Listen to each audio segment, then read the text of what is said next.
Hello and welcome to Politics Tonight, where we dig and go beyond the headlines for informed analysis of major political stories in Nigeria. I am Olajumoke Olatunji. 1 month into his administration, President Tinubu intensifies consultations with critical stakeholders in the Nigerian project. A special visit to the Awujade of Ijebu land and the Alake of Egba land in Ogun State.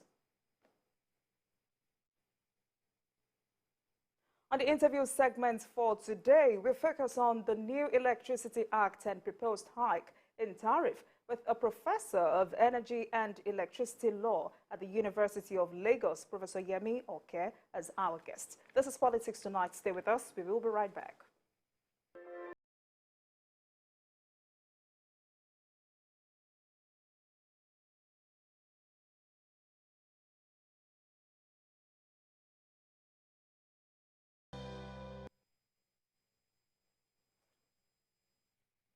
Welcome back and thank you very much for staying with us. You're still watching Politics Tonight, digging beyond the headlines. And now to some developments in the polity.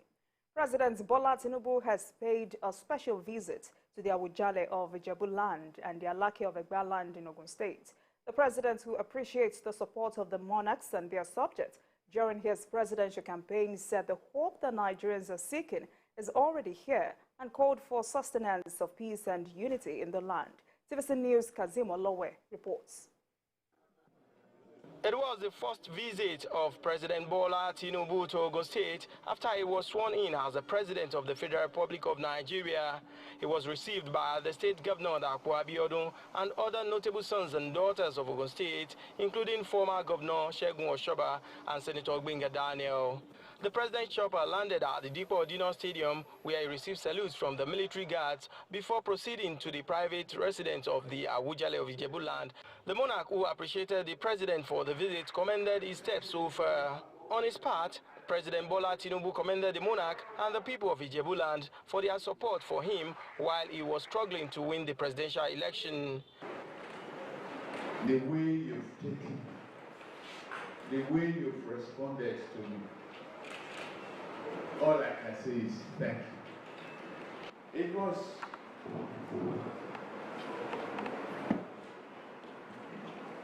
terrible then.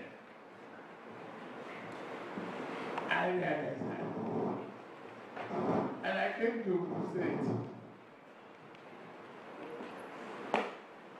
to invoke the spirit of freedom for which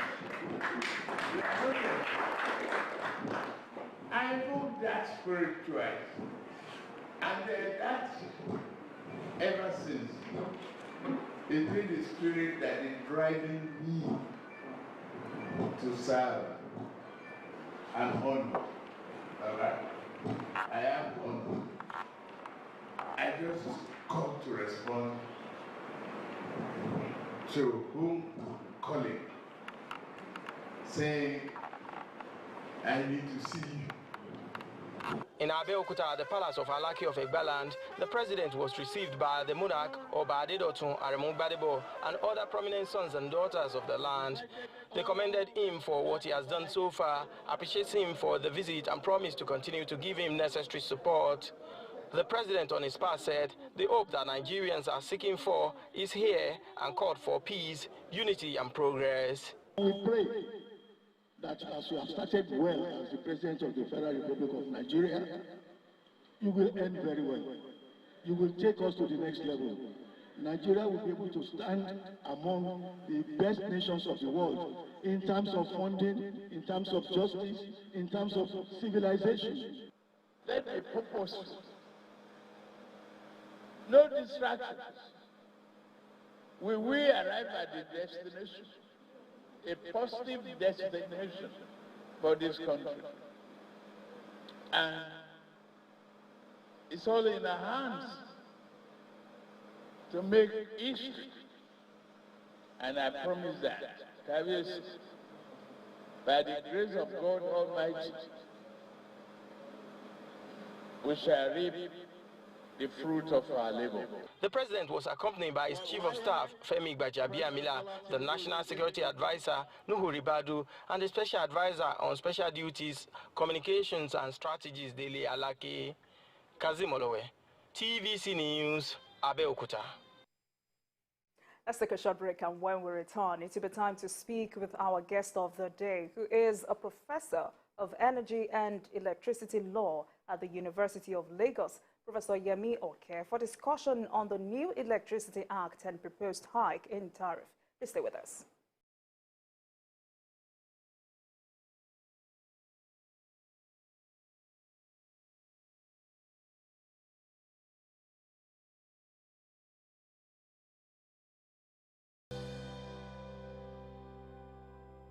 Welcome back. You're still watching Politics Tonight, digging beyond the headlines. I am now joined by a professor of energy and electricity law at the University of Lagos, Professor Yemi Oke, for discussion on the new Electricity Act and proposed hike in tariff. Professor Oke is a pioneering electricity law scholar in Africa. Thank you very much for joining us, Prof. Thank you. My pleasure, and thanks for having me. All right. So, as the pioneer electricity law scholar in Africa, how will you describe the investment environment in Nigeria? As far as the power sector is concerned, the investment climate pre-Bola Ahmed Tinubu presidency is nothing to write home about. First and foremost, and when we had the privatization in the power sector, Nigerians, as well, of course, we've said this several times, Nigerians expected that there will be inflow of capital from foreigners into Nigeria, and that did not happen. That did not happen because the investment climate was not that conducive, and Nigerian investors merely approached Nigerian banks for what technically we refer to as acquisition financing, money initial funds to acquire certain entities and keep it. So there weren't the financial wherewithal to take it forward, and Nigerian banks were unduly exposed to power sector lending. And another challenge then was that because money didn't come from abroad, another challenge was that at the time the players, investors approached most Nigerian banks for power sector lending, initial lending. And Naira was around 160 to 166 to $1. And that was the rate they gave to them. And the challenge for us and for them was we were curious because they borrowed Naira up dollars from the Nigerian banks to trade in Naira. So when Naira headed south, meaning Naira got depreciated to like 400, 500, thereabout, the entities started having problems. And that is why today, the discos in particular are struggling. They are not solvent because money did not actually come in from overseas. We just tried to mop up few foreign exchange in the system. And that led to the death of one or three or four banks in Nigeria because of needless exposure. But now, with the new regime under President Bola Ahmed Tinubu, first with the signing into law of a recent constitutional amendment that allows states to now generate, transmit, and distribute electricity, and the new Electricity Act 2023, we can now expect that the structure will be different, and we can now see serious players coming on board to invest in the power sector. All right. So, Prof, what will you consider as the most critical interventions needed for stable power supply in Nigeria? I've said a number of them. I think sometime in your studio, I mentioned like 20. Gladly, most of what we're advocating, most, not all, have been captured in the new laws which we've been advocating for more than 20 years. Because starting with, we felt the law that has now been repealed, the Electric Power Sector Reform Act, was not intended as a law to operationalize the power sector. It was just a law, a piece of legislation to midwife power sector reforms. So now that we are done with reforms, we needed now to have a law that will speak to effective sector governance and regulation. So that's the law we have now. Though I will admit that the law is not perfect because we still have some critical issues that we advocated for that are not in the law. But an imperfect law, I would rather an imperfect law than no law. There's even no perfect law anywhere in the world anyway. We can make do with this, test the laws, and try to note certain areas or whatever areas of future amendment. So, talking about what we need to do, I think we need to look in the direction of the regulator. Everything boils down to how effective we are regulating ourselves as a polity. Who is regulating? How are they regulating? What's the response level? Do we have a regulator that is truly independent in the sense of independence of regulator? We have a regulator that is knowledge-based regulation, or do we have a bunch of people appointed into the NERC to regulate, and the appointment was just not based on merit, but a kind of what we call national character, with some of us sometimes jokingly referred to as national bad character, because federal character in the real sense of it is not meant for you now or to enable us appointing competent people. It's meant to support appointment across the national structure. But we've sort of misapplied that framework to the extent that incompetent persons sometimes got appointed or nominated from their region or from their state. And then let's say that's the candidate they have because one political figure is supporting them. And that doesn't work. We now need to look for competent people, knowledge-based sector regulation. The sector is as good as its regulator, because the regulator, everything, the box stops on the table of the regulator if things are not properly done. If the CBN is not effectively regulating the fiscal policy and the banking sector, then we're going to have most banks failing. So the same thing in the power sector, both for the GENCOs, the DISCOs, and the transmission company of Nigeria, and other bodies in this sector, other agencies and parastatals in the sector. So, one, effective sector regulation.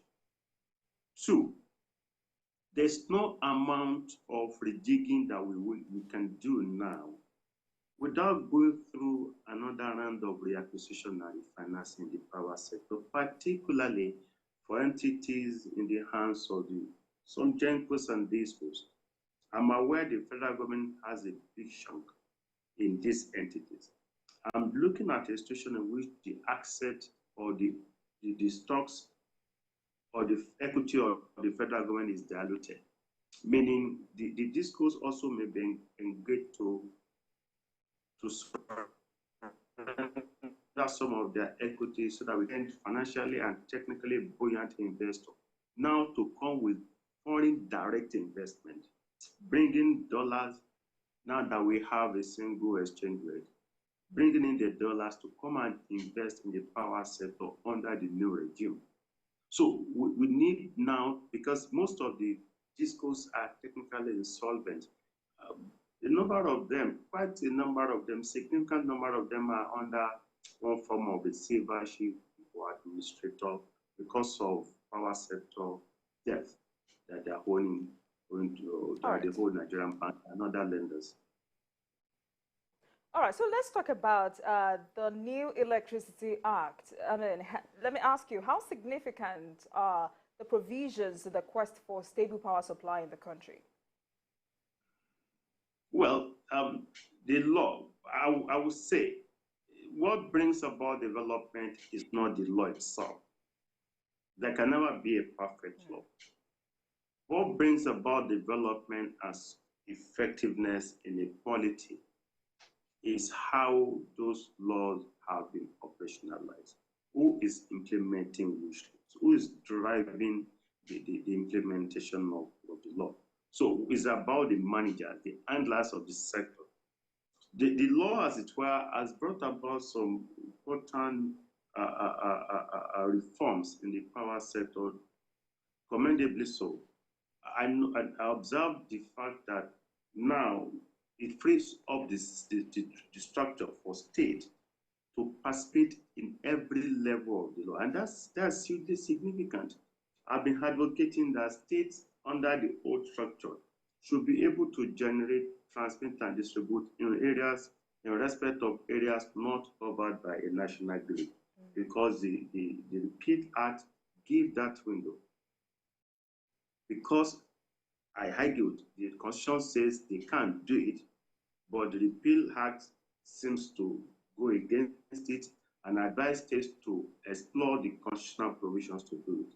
But now that we have a law that is expressly incorporates that power, the power of states to regulate the electricity sector in their respective states.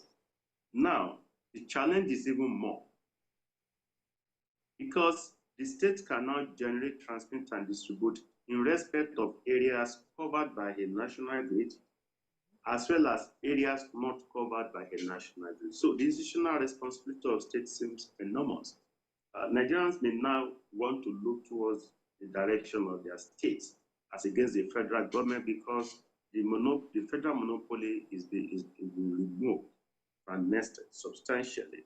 So we expect states to be able to attract investors, and that is where the challenge comes in.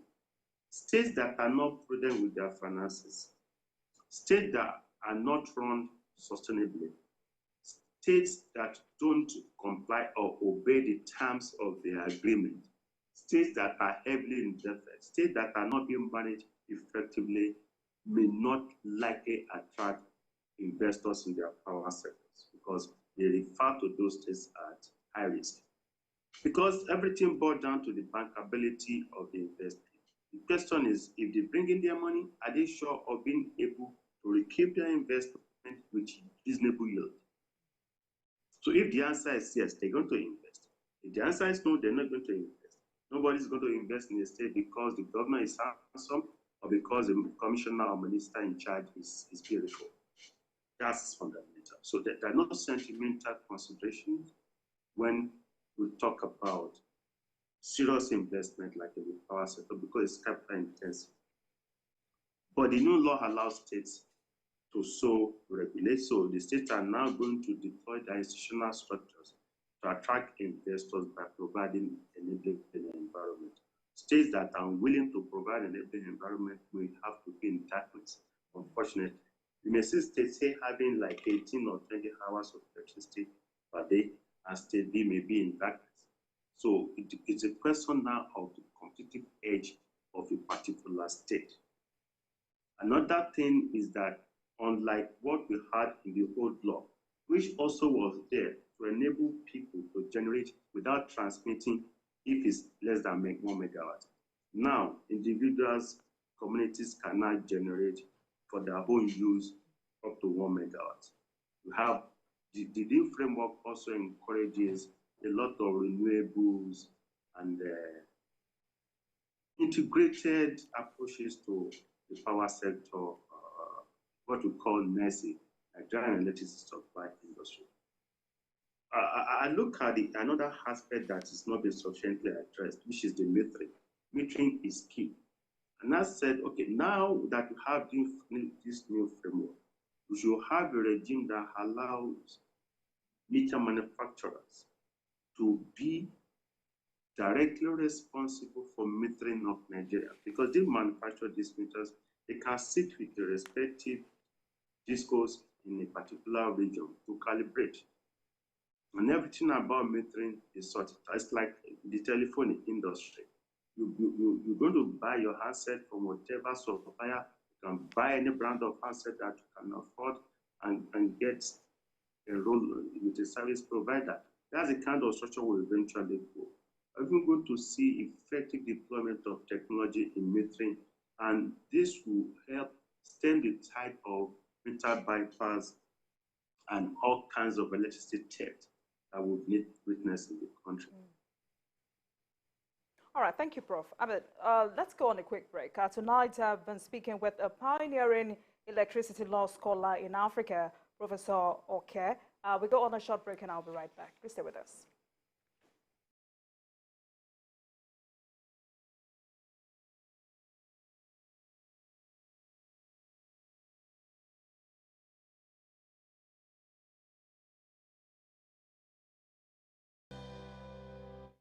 Association cordially invites the public to the coronation of Akinrin of Ikirin, His Royal Highness Oba Johnson Kolade Otitoju, Egbolona I, which takes place on Saturday, the 1st of July, 2023 at 10 a.m. Venue, Baptist High School Field, Ikirin Ade, Ijumu Local Government Area of Kogi State. Royal Fathers of the Day, their Royal Majesties, the Olujumu of Ijumu Kingdom, Oba Williams Ayeni JP, Obadofin I, and the Olu Ade of Ikirin Ade, Olu Anthony Bangbayedo, CON, Ahe Maworo I.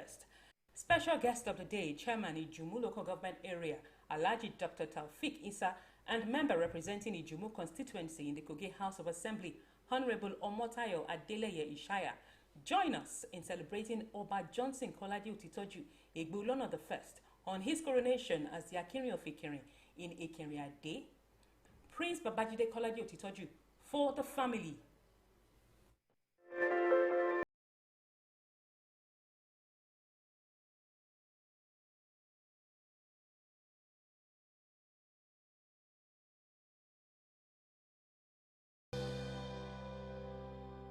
Welcome back, and thank you for staying with us. Tonight we're taking another look at the new Electricity Act and proposed hike in tariff with a professor of energy and electricity law at the University of Lagos, Professor Yemi Oke.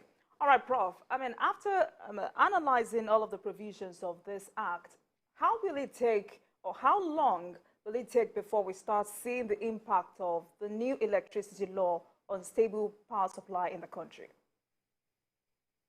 Let me be realistic. Right.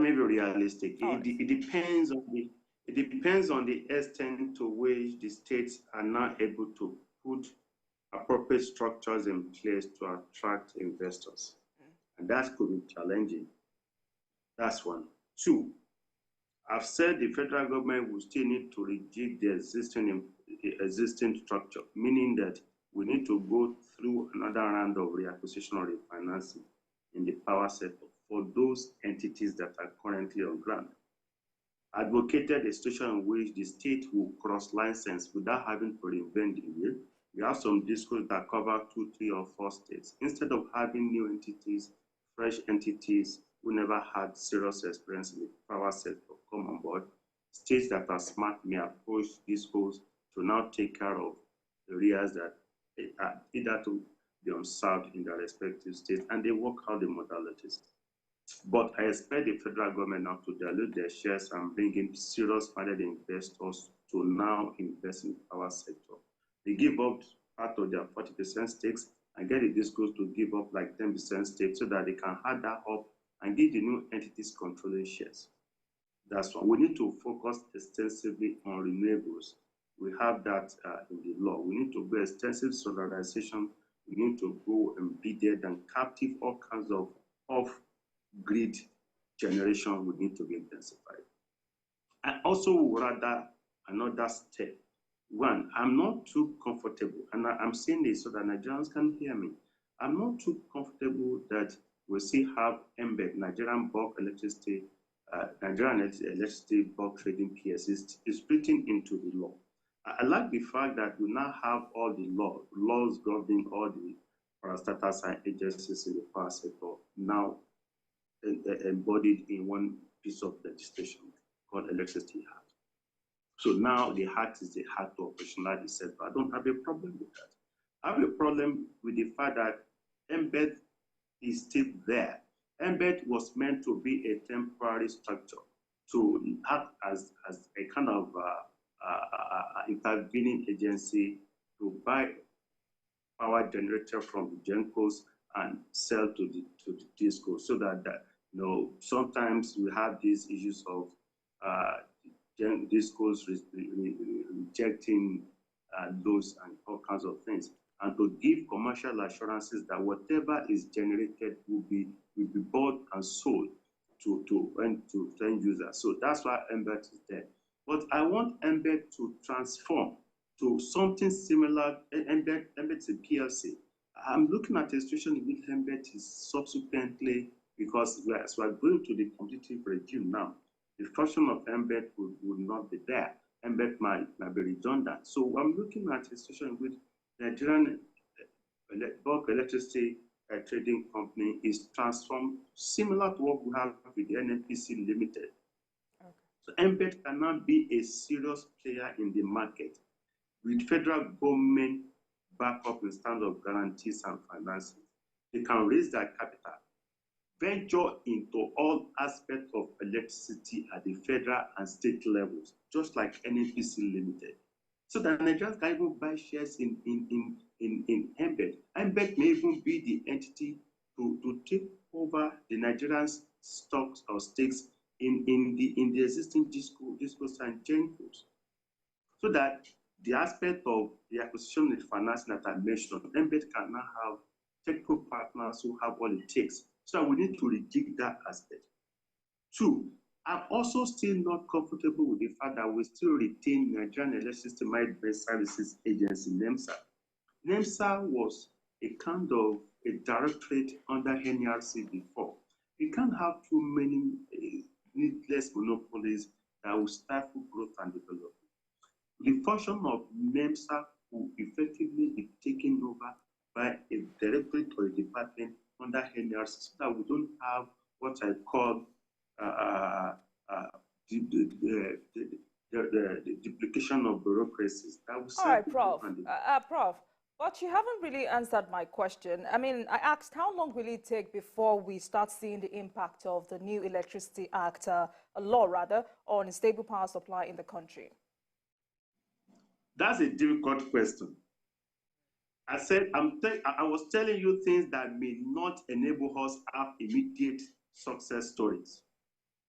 So once we are mindful of those challenges that we have, we cannot think of how to face those challenges. And once those are fixed, we start having responses. But I'm going to speculate in a few minutes. Just give me a minute, let me drop the last point.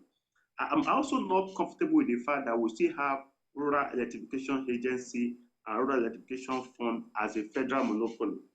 Because the idea of Rural Electrification Agency and Rural Electrification Fund is to bring power closer to the people. And the closest aspect of governance to the people is the state. So the Rural Education Agency should not even be a federal agency. It should be disbanded and ceded off to the state, and the fund should be distributed to the state and properly monitored. Those are the kind of reforms that are anticipated that are not there. We'll get there with time. So in sum, I expect with the zeal with which the Tinubu administration is pursuing certain critical segments, of which power sector is one, I expect Nigerians to start to see improved electricity within the first 48 months of his administration. All things being equal. All things being equal, because it's not about the law per se. The law is there. There's no magic plan to law. It's about how we effectively implement and enforce the laws. So how states are able to get guided in pursuing strategic power sector investor and investment. So who is driving the energy of power sector of the respective states? Is it one politician who gets compensated for his role in the electioneering processes, or somebody with skills and knowledge and exposure who knows where the challenges are and is able to reach out and get things done? All right. Ditto for federal level, even at the federal level, President Tinubu cannot run the power sector himself. The good thing is that we give it to him. Is the father of the so-called decentralization that some of us are amplifying now, because even years back, even before we started talking of the law that wasn't effective, the Electric Power Sector Reform Act of 2005, the now President Tinubu as governor experimented what is now called decentralized power sector with the Lagos State Lagos Enron project that was pushed. All right, by Prof. federal. So talking about implementation, I mean, we know that oftentimes the challenge in the country is not laws and policy documents, but implementation. Right. So how do we guarantee full and effective implementation? Well, the government of President Bola Tinubu will do Nigerians and Nigeria a huge favor by looking for skilled people, knowledgeable Nigerians who man strategic engagement or strategic portfolios in the power sector. It's not only in the power sector, but I'm concerned about the power sector because it's critical to drive it. If he had conceived an idea as far back as 1999, 2000, and the idea he conceived now is now manifesting, the right thing to do is to see through by getting the right persons to manage it. That and encourage the state through appropriate agencies and coordination structures to get the state to also improve on power generation, transmission, and distribution. And the starting point is, which state is ready? Do they have our structures in place? Can we get experts to assist willing states to put structures in place? Can we get knowledge persons to assist the state in attracting prudent investors? Can we now get the state to put appropriate structures in place that will make the environment, that will make investing in their state bankable at the level of the state? Because the burden, as I've said, is no longer that of the federal government. Technically, even if federal government doesn't improve electricity, nobody will ask federal government questions that much. Because be it on-grid, it is state. Be it off-grid, it is state. The federal government is still liable and responsible for existing infrastructure in terms of generation, transmission, and distribution, and the selective power lines that we have all over the country. So the issue is power sector is technical. Every aspect of power sector is technical. But the challenge is that we need to also to advert our mind to. Government has spent a lot of money in the last regime, the last two regimes, to be frank, in a supposedly privatized power sector. It has yielded result. Before privatization,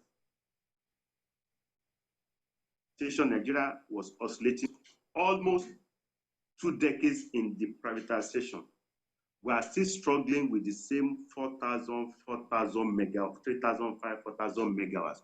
That shows things were not done properly. Now, whatever is discovered was not done, or things discovered were not properly done previously, we can now start to question and reject and change the structure and change the quality.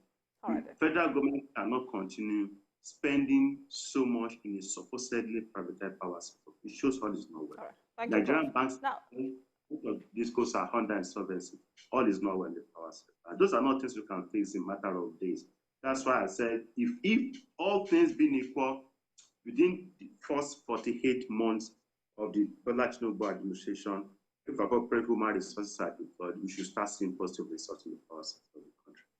Right. So let's now talk about the proposed hike in electricity tariff, which is due on the 1st of July. What overall impact do you think this will have on the economy? Thank you for that important question. I've kicked against it. I've written against it. And I granted about 15 media interviews criticizing the supposed or the proposed increase in tariff. One, I challenged a regulator who was of the erroneous impression. By the way, I'm not really a fan of the regulator because I think they don't really know what they're doing. And I hold no apologies to anyone there. Because all is not well. Even the players are blaming the regulators. But because they are not showing appropriate direction. So the regulator was saying The discos have a duty to inform Nigerians, educate Nigerians, and prepare the minds of Nigerians for increase in electricity tariff. I first kicked against that because the law is clear. Nigerians must be consulted and be prepared and adequately informed before you can increase tariff. You are expecting discos, commercial entities whose interest, whose main aim and objective is to maximize profit. You're expecting them now to sensitize Nigerians and get Nigerians pitching Nigerians against their own interests. I'm not going to do that. They're going to signpost a semblance of consultation among people that they will arrange and say they've consulted Nigerians. So asking the discos to be the ones to sensitize and consult Nigerians is wrong. Two, there is something we call PICA. It's still in the new law. It's called Power Consumer Assistance Fund. It's a kind of financial framework to mitigate shocks for low-income earners in Nigeria. Those who couldn't afford,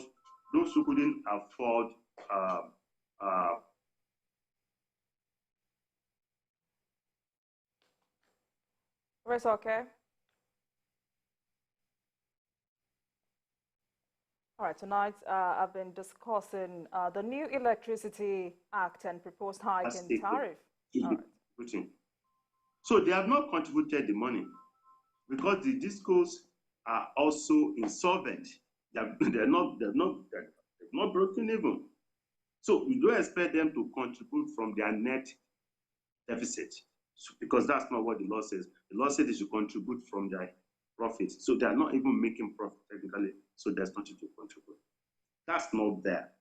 So now Nigerians just had a needful adjustment in the prices of premium motor spirit, otherwise called petrol, because of the removal of petroleum subsidy. Is one hike too many on Nigerians at this point in time? So, and I argue that we can't continue to increase tariffs up north. Tariffs wouldn't necessarily need to go up north. Tariffs will actually come down if we do the right thing. For instance, just simple mathematics like in the taxing regime. If you need to raise 20 billion naira, if you have 1 million population, you calculate it, how much will each individual pay. If you have 100 million people, the cost, the tax implication on 100 million people will be lower. The same thing with the power sector. You are generating less than 4,000 or about 4,000 megawatts effectively. The cost of generating it, you know. So if you are generating 4,000, you put in the excessive lifestyle of your directors and managers with their jeeps and maintenance of the jeeps and drivers on the 4,000 megawatts, and you distributing over the number of customers, you're going to overtax Nigerians. Why can't you increase with the same resources, increase the number of megawatts that you are generating and distribute and spread the cost on consumers? If that happens, tariff will actually come down. Because we're talking of cost-reflective tariff, but the discos are not managing their cost. They are not prudent in the way they manage their cost. So they're building a lot of humongous costs and factor that into the unit cost of electricity, which is not sustainable on Nigerians. So, but as things evolve under the new dispensation, all those things will be addressed because I'm of the view that even power sector is over-subsidized. A lot of Nigerians are not aware that federal government is heavily subsidizing energy by way of petroleum products, particularly petrol. So, now, Prof, Nigeria has been subsidized power. Prof, one of the reasons given by the DISCO is the floating of the naira. But why does it feel like tariff hike is the only alternative to financial sustainability in the industry? Let me also ask, are there no other way? Thank you for the important question. As I've said, efficiency is key in the power sector. Efficiency and mitigating wastefulness and losses in the power sector is key. And I blame the GenCos about the disco. I blame the discos essentially. And the reason is this. When they were approaching Nigerian banks for what I earlier mentioned as action financing, at 1 naira to 161 or 166 to $1, you are mindful of the fact that you are not going to bill Nigerians in dollars. The issue is not even tariff increase. For them to be viable, they will need to increase tariff as much as 800 to 900% to reflect the current naira-dollar rate. And that's not going to be realistic because generating via this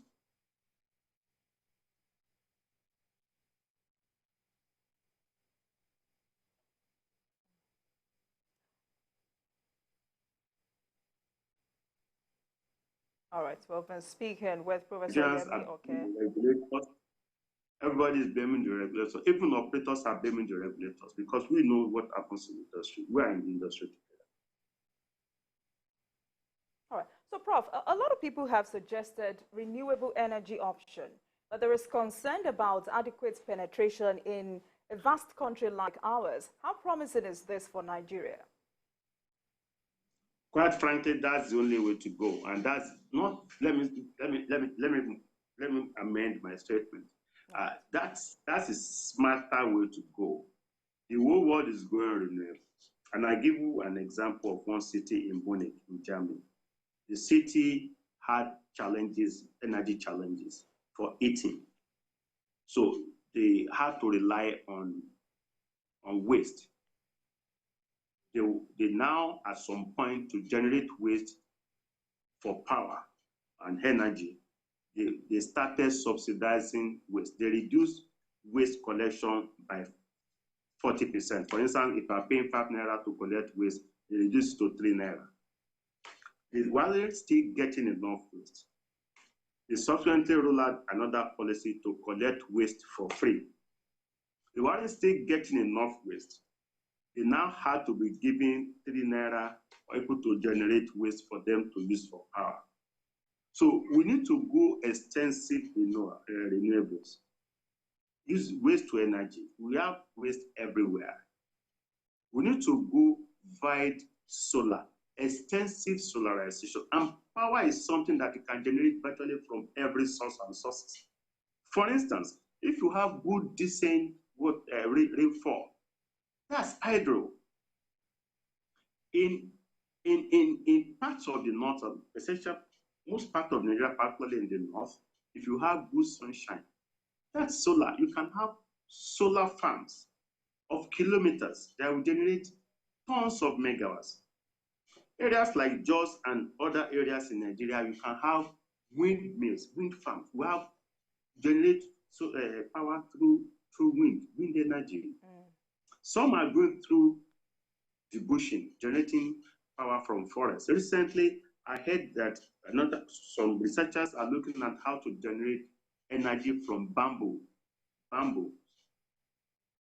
Not to talk of even landfills that we have on our dumping grounds all over where we have solid waste there. In particular.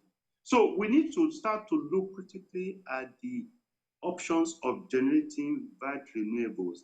We have to also consider other means of power generation. We have countries now deploying mobile power stations. Mobile power stations is something similar to generators. We can have mobile power stations like the units of megawatts or less that we can just deploy, import and deploy, connect, right? Just like a big house. All right.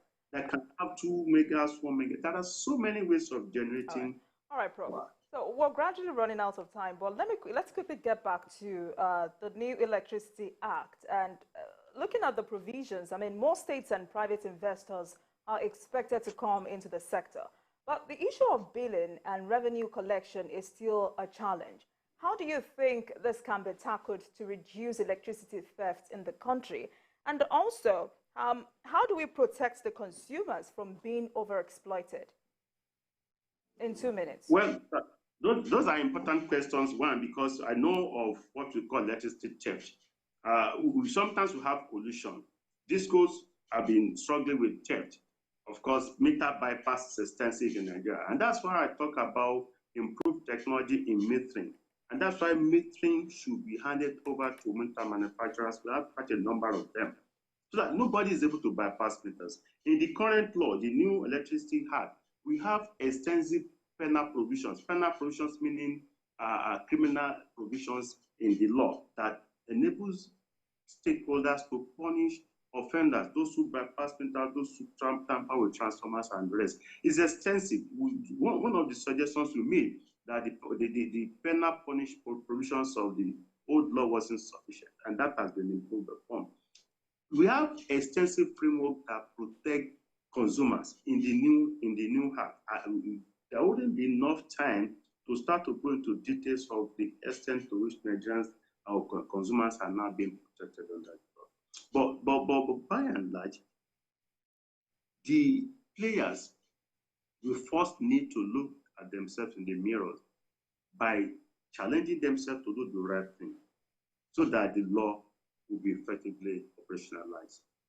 If you have effective regulator, if you have skilled people, those who understand the sector, our sector is one that should be based on knowledge. So knowledge-based engagement, knowledge-based governance is the only thing that can drive the reforms and effectively operate and operationalize the know-how that we have, so that Nigerians can start to celebrate increase in power generation in the country.